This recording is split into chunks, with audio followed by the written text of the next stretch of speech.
BSc life science या जिसे आप नॉर्मल बीएससी करते हो, इसको करने से क्या होगा। कई सारे बच्चे ऐसा सोचते हैं कि बीएससी करने से कुछ नहीं होता है।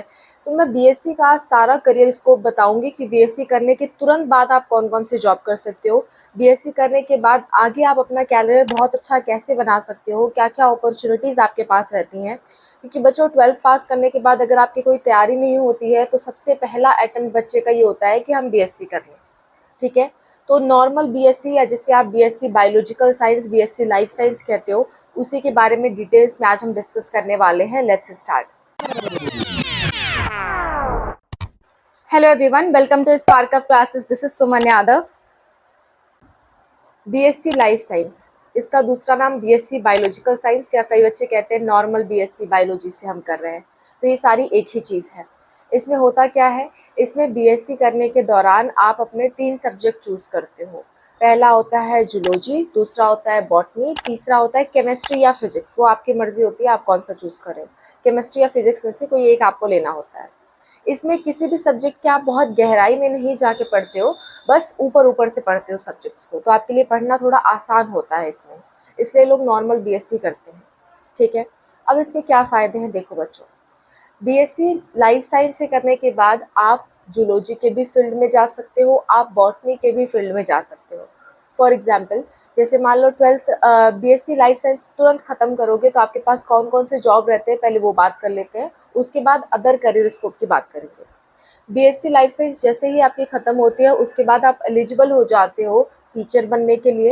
आप किसी भी कोचिंग इंस्टीट्यूट में टीचिंग के लिए अप्लाई कर सकते हो, जैसे कि Byju's, Vedantu, dash dash dash, जो भी कोचिंग इंस्टीट्यूट्स हैं उनके लिए आप अप्लाई कर सकते हो। जैसे मैंने किया था, मैंने बाईजूस के लिए अप्लाई किया था। मैंने लगभग 1.5 साल तक बाईजूस के लिए काम किया बीएससी करने के बाद। इसी तरह आप भी कर सकते हो। मैंने पार्ट टाइम जॉब किया था, आप भी चाहो तो पार्ट टाइम जॉब ढूंढ सकते हो। ज़रूरी है बाईजूस में, आप किसी भी एरिया में ढूंढ सकते हो। ठीक है। मैंने क्या क्या कर रखा है अगर आपको ये जानना है तो इस वाले वीडियो में आप देख सकते हो। वीडियो का लिंक मैं लास्ट में दे दूंगी। मैंने अपनी पूरी डिटेल्स इस वीडियो में बता रखी है। तो आप बीएससी लाइफ साइंस मैंने भी किया था। बीएससी लाइफ साइंस करने के बाद आप क्या कर सकते हो, डायरेक्ट टीचिंग की जॉब में जा सकते हो। ऑनलाइन टीचर बन सकते हो, ऑफलाइन टीचर बन सकते हो, स्कूलों में पढ़ा सकते हो, कोचिंग पढ़ा सकते हो। बीएससी करने के पास आपके पास एक ग्रेजुएशन की डिग्री हो जाती है और ग्रेजुएशन से रिलेटेड सभी जॉब आप कर सकते हो। ठीक है। पहला फ़ायदा ये। दूसरा फ़ायदा ये, क्योंकि ये बायोलॉजी और जूलॉजी दोनों के फील्ड में है, इसीलिए आप किसी ज़ू में काम कर सकते हो। एज आ कई सारी पोजीशन होती हैं ज़ू में, आप ज़ू में अप्लाई कर सकते हो। ऑनलाइन आपको अप्लाई करना होता है, अगर वहाँ पे वैकेंसी होती है तो आप वहाँ पे जॉब कर सकते हो। ठीक है।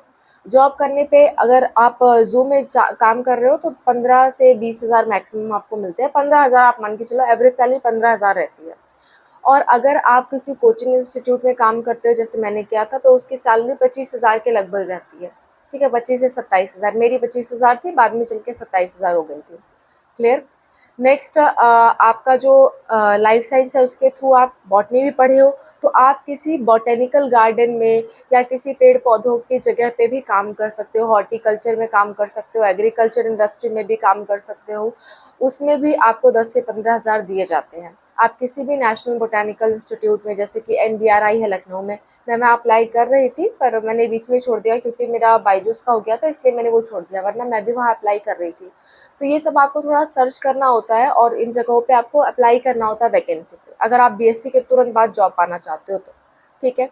और थोड़ा बहुत अगर आपने अच्छे कॉलेज से किया, आपको रिसर्च आ गया थोड़ा बहुत, तो आईआईपीआर जैसे इंस्टीट्यूट में अभी जल्द ही वैकेंसी निकली थी, 30 हज़ार रुपये की वैकेंसी निकली थी, आप उनके लिए अप्लाई कर सकते हो। आपको थोड़ा सर्च करना होता है इंस्टीट्यूट वाइज। आईआईटीज़ में वैकेंसी निकलती हैं, आईआईपीआर, आईसीएआर, इन सब जगह पे वैकेंसी निकलती है बच्चों ग्रेजुएट्स के लिए।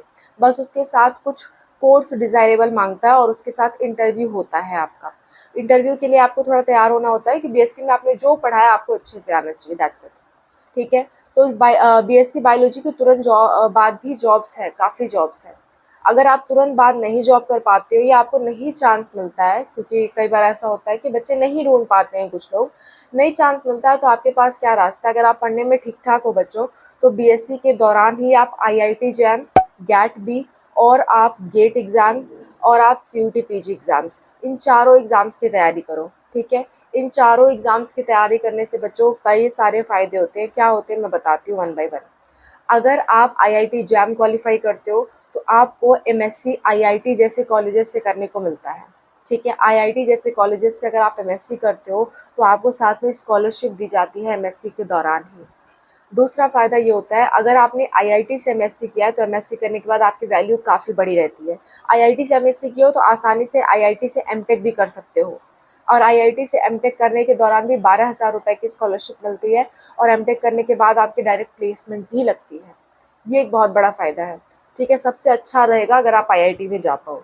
सेकेंड ऑप्शन, अगर आपके पास आईआईटी नहीं है, आईआईटी नहीं जा पाए तो गैट बी एग्ज़ाम दे सकते हो। गैट बायोटेक्नोलॉजी का एग्ज़ाम से कहते हैं, जीएटी।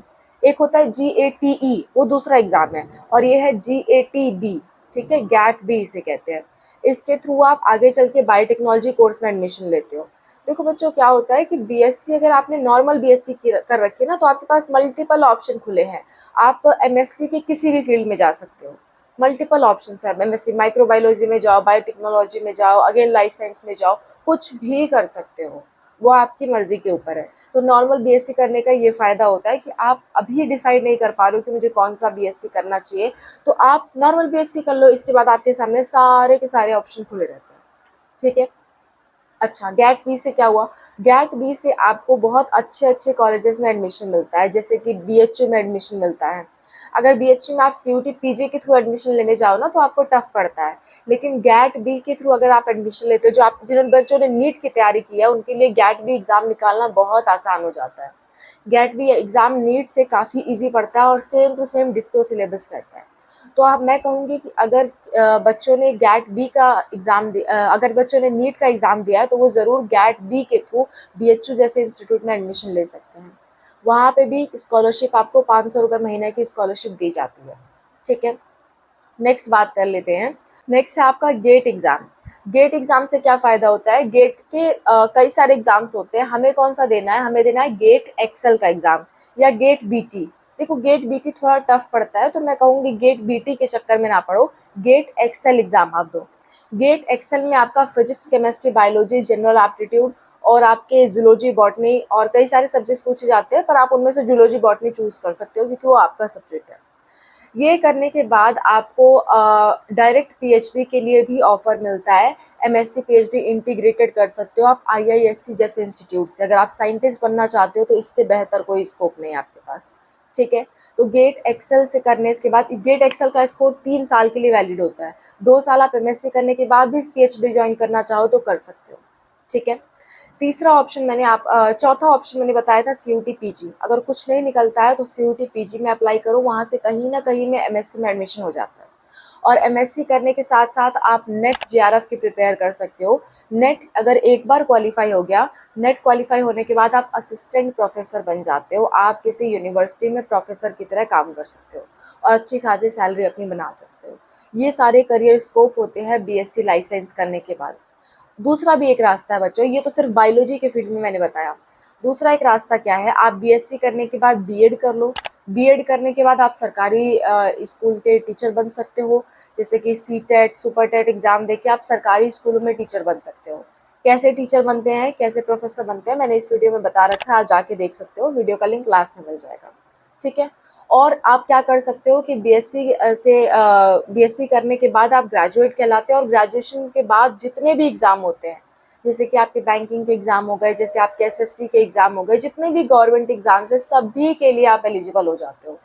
तो ये सारा फ़ायदा है आपका बीएससी करने के बाद। तो अगर आपको कुछ भी नहीं समझ में आ रहा है बच्चों, तो बीएससी लाइफ साइंस ज़रूर कर लो। बीएससी लाइफ साइंस कर लो, 3 साल का मौका रहेगा, सोच लेना आगे आपको क्या करना है। लेकिन अगर आपको कुछ भी नहीं समझ में आता है तो सबसे अच्छा ऑप्शन होता है बीएससी लाइफ साइंस करने का। Okay, I hope this video is clear to you. और भी कोई दिक्कत, कोई परेशानी आती है कमेंट्स में ज़रूर मेंशन करो।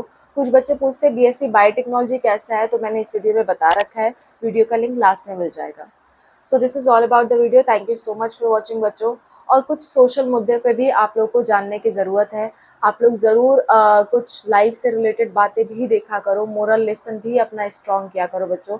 अनूप सर ने एक वीडियो बनाई है ये वाली, आप लोग इसे ज़रूर देखो। मैं कहूँगी इससे ये बातें आप सबके लिए जानना ज़रूरी है, बिकॉज हम अल्टीमेटली पढ़ क्यों रहे हैं? ताकि एक बेहतर समाज बना सकें। सो आपको ये सारी बातें जानना भी ज़रूरी है। अगर आप कुछ भी ऐसा कर रहे हो जो कि समाज को किसी न किसी तरह से नुकसान पहुँचा रहा है, तो आपको वहाँ सुधरने की ज़रूरत है। हर कोई अपने अंदर सुधार कर सकता है। तो एक बार ये वीडियो ज़रूर देखना बच्चों, this is very much necessary for our generation. ये वीडियो लास्ट में मैं अटैच कर दूँगी। Thank you so much for watching. Bye, take care.